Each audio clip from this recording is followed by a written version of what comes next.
Kita hidup di zaman yang modern. Tapi masih ada juga yang namanya diskriminasi gender.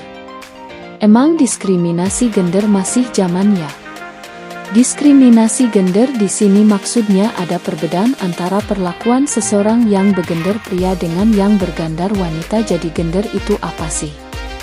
Gender yaitu konsep yang merujuk pada sistem peranan dan hubungan antara perempuan dan laki-laki yang tidak ditentukan oleh perbedaan biologis akan tetapi ditentukan oleh lingkungan sosial, politik, ekonomi, dan budaya tersebut.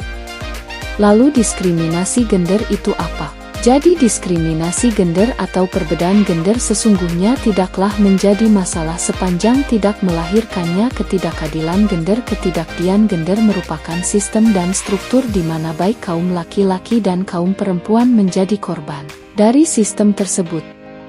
Bentuk-bentuk ketidakadilan gender diantaranya ada marginalisasi, subordinasi, stereotipe, kekerasan, dan beban ganda.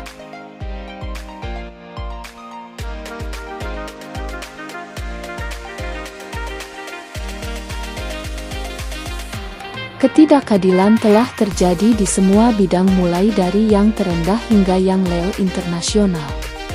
Diskriminasi pun sudah terjadi di dalam berbagai kehidupan seperti ekonomi, politik, agama, pendidikan, dan budaya bahkan sampai tingkatan rumah tangga loh. Salah satu isu yang marak dijumpai di dalam kasus diskriminasi gender adalah salah satunya yaitu bentuk koordinasi, yaitu suatu penilaian atau anggapan bahwa suatu peran yang dilakukan oleh satu jenis kelamin lebih rendah daripada yang lainnya. Seperti perempuan dianggap bertanggung jawab dan memiliki peran dalam urusan domestik atau reproduksi sementara laki-laki dalam urusan publik atau produksi. Subordinasi perempuan yang lumrah berkembang di masyarakat menempatkan perempuan pada posisi yang kurang menguntungkan baik dari segi sosial, ekonomi maupun politik.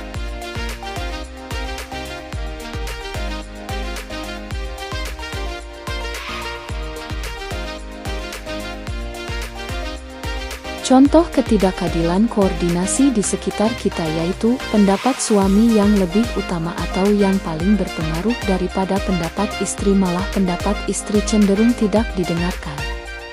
Misalkan seorang ibu yang tidak diberi kesempatan untuk mengambil keputusan dan menyalurkan pendapat.